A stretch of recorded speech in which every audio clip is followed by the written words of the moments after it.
Antes de começarmos, já deixa o seu like e se inscreve no canal para não perder nenhum conteúdo sobre a história do cristianismo e os grandes avivamentos que marcaram o mundo. Hoje, vamos explorar um dos maiores movimentos espirituais do século XX, o avivamento da Rua Azusa. Um homem improvável e mudou o curso do pentecostalismo mundial. Fique até o final, porque esse é um capítulo da história que você precisa conhecer. Imagine um cenário onde palavras como histeria coletiva, folie à deux e transtorno psicótico compartilhado seriam as formas modernas de tentar explicar o que aconteceu em um pequeno e humilde endereço, a Rua Azusa. Mas o que realmente aconteceu ali foi muito mais profundo. E hoje vamos explorar a incrível história do avivamento da Rua Azusa. Para entender o que se passou naquele lugar, precisamos voltar no tempo e conhecer a trajetória de um homem essencial para essa história, William Seymour.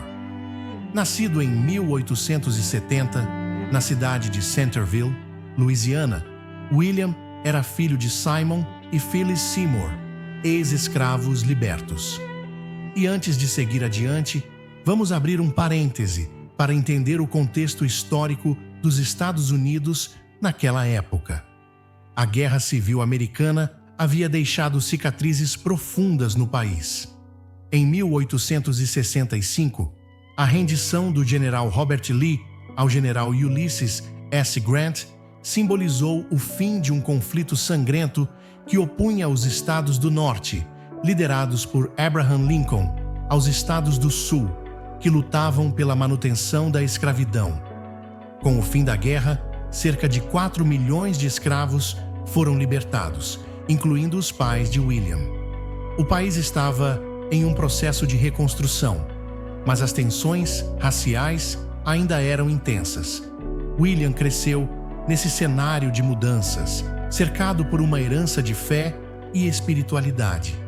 Desde criança, há relatos de que ele tinha sonhos e visões, algo que muitos interpretavam como sinais de uma vocação especial. Criado no ambiente batista dos Estados Unidos, ele seguiu firme na fé, mesmo com seus pais tendo raízes em religiões de matrizes africanas. Aos 25 anos, William buscava uma vida melhor em Indianápolis, trabalhando como porteiro numa companhia ferroviária e como garçom em um restaurante de alto padrão. Mas sua vida mudou drasticamente quando contraiu varíola, deixando-o cego de um olho. Em 1901, ele se mudou para Cincinnati, onde se uniu à Igreja de Deus. Ali, William mergulhou profundamente na teologia da santidade, que prega que a santificação é uma experiência que vem após a conversão e conduz a uma vida de plena dedicação a Deus. Essa convicção o levou, em 1905, a Houston, onde ingressou na escola bíblica de Charles Fox Parham. Mas, devido às leis de segregação racial, William só podia assistir às aulas do corredor, sem compartilhar o mesmo espaço que os outros alunos. Para entender a trajetória de William Seymour, precisamos compreender o cenário dos Estados Unidos no período pós-Guerra Civil. O país passava por um processo de reconstrução, integrando os estados do Sul ao restante da nação. Mas esse processo não foi fácil. O Sul ainda resistia às mudanças e surgiram as primeiras políticas segregacionistas, criando uma sociedade profundamente desigual. Muitos sulistas brancos não aceitavam que os negros recém-libertos pudessem desfrutar dos mesmos direitos que eles, e o racismo era uma constante e brutal realidade. Em 1865, o mesmo ano do fim da guerra, nasceu a Ku Klux Klan, uma organização que usou da violência e do terror para intimidar e oprimir a população negra. Foi nesse ambiente hostil que William Seymour encontrou sua vocação e estudou na escola bíblica de Charles Parham. Ali, ele mergulhou nas doutrinas do movimento Holiness, que pregavam a busca por uma santidade intensa e acreditavam no dom de línguas como evidência do batismo com o Espírito Santo. A vida de William tomou um novo rumo quando ele se mudou para Los Angeles, ansioso para liderar uma igreja na promissora metrópole. Porém, seu sonho encontrou resistência. Ele não foi bem aceito pela congregação local e, certa vez, ao chegar para o culto, encontrou as portas da igreja trancadas. William havia sido expulso e, de repente, se viu sem um ministério, sem sustento e sem um lugar para ficar. Mesmo assim, ele não se rendeu. Alguns poucos irmãos que ainda acreditavam em sua missão lhe deram abrigo, e ali William passou a dedicar ainda mais tempo à oração. O seu clamor a Deus era por uma experiência profunda. Ele pedia o batismo com o Espírito Santo, o dom de línguas e uma manifestação verdadeira do amor de Deus. Ele orava por 5 horas diárias e logo aumentou para 7 horas por dia, buscando de forma incansável um mover espiritual. O que ele não sabia é que suas orações estavam prestes a ser respondidas. Em um dia aparentemente comum, durante uma reunião de oração em uma casa humilde, localizada na rua Bonnie Bray, número 214, algo extraordinário aconteceu. Com a ajuda de uma oferta, trouxeram Lucy Farrell, uma amiga de William de Houston, que já havia recebido o batismo com o Espírito Santo. Ao chegar, Lucy olhou para Edward Lee, um dos presentes na reunião, e ele caiu ao chão, falando em línguas. Foi um momento de grande impacto espiritual, e William sentiu que o que ele tanto buscava havia finalmente chegado. Na noite de 9 de abril de 1906, o Espírito Santo desceu de forma poderosa sobre aquele pequeno grupo, e vários ali começaram a falar em línguas, inclusive William. A partir daquele dia, a casa da rua Bonnie Bray se tornou um verdadeiro epicentro espiritual. Pessoas de diferentes lugares começaram a chegar, buscando o mesmo batismo que transformava vidas ali. O local não demorou para ficar pequeno, e a notícia do que acontecia se espalhou rapidamente. Uma testemunha que viveu esse momento descreveu o que sentiu ao participar dos cultos na casa da rua Bonnie Bray. A presença de Deus era palpável e todos os presentes sentiam um grande temor e reverência.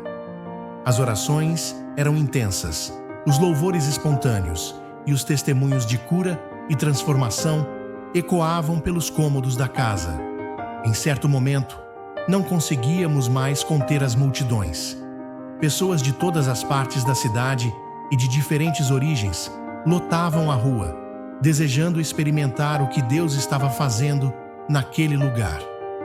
Com o aumento do número de pessoas buscando a experiência espiritual que acontecia na casa da rua Bonnie Bray, logo ficou evidente que aquele local não comportaria mais a multidão que se reunia para orar e buscar o avivamento.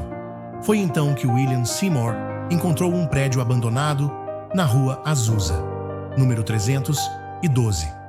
O lugar havia sido uma igreja, mas após um incêndio foi convertido em estábulo e depósito. William, com muita determinação, transformou aquele ambiente simples, retirou os escombros, preparou o espaço e construiu um púlpito modesto. Em 14 de abril de 1906, realizou o primeiro culto no novo local. Muitos cristãos da região estavam ansiosos por um mover de Deus e rapidamente o que acontecia ali começou a ganhar notoriedade. Assim como o avivamento que havia ocorrido no país de Gales, o movimento da Rua Azusa chamou a atenção do mundo. Pessoas de diferentes partes do globo começaram a viajar para Los Angeles, desejosas de testemunhar e experimentar aquilo que estava acontecendo. O impacto foi tão grande que em apenas 12 anos a experiência pentecostal se espalhou para 50 países e chegou a todas as cidades dos Estados Unidos com mais de 3.000 habitantes. O avivamento da Rua Azusa teve seu auge por cerca de 3 anos, mas foi decisivo para a formação do movimento pentecostal. Hoje, o pentecostalismo se tornou o maior segmento do cristianismo evangélico em todo o mundo. A partir de Azusa, William formou missionários que estabeleceram igrejas em várias partes do planeta, incluindo a fundação da Assembleia de Deus, tanto nos Estados Unidos quanto no Brasil. O impacto da Rua Azusa foi gigantesco e tudo começou com um homem que superou barreiras de raça, pobreza e preconceito. William Seymour, descendente de escravos e cego de um olho, foi usado por Deus para espalhar um avivamento que rompeu fronteiras e transformou o mundo. A liderança de William foi marcada pela humildade, e o verdadeiro guia daquele mover era o Espírito Santo, que atuava de forma poderosa entre todos os presentes. Um dos relatos mais marcantes sobre os cultos na Rua Azusa descreve como William Seymour orava durante as reuniões. O irmão Seymour costumava se ajoelhar atrás de 2 caixas de sapato, uma sobre a outra, com a cabeça dentro da caixa de cima, em profunda oração durante as reuniões. Não havia nenhum orgulho ali. Os cultos continuavam quase sem parar, dia e noite, e as pessoas sedentas por Deus podiam ser encontradas orando e chorando, clamando por um toque do Espírito Santo. Muitos eram batizados, curados e transformados. Porém, por volta de 1913, o fervor do movimento começou a perder força e William seguiu pastoreando uma pequena congregação em Los Angeles até sua morte, em 28 de setembro de 1922.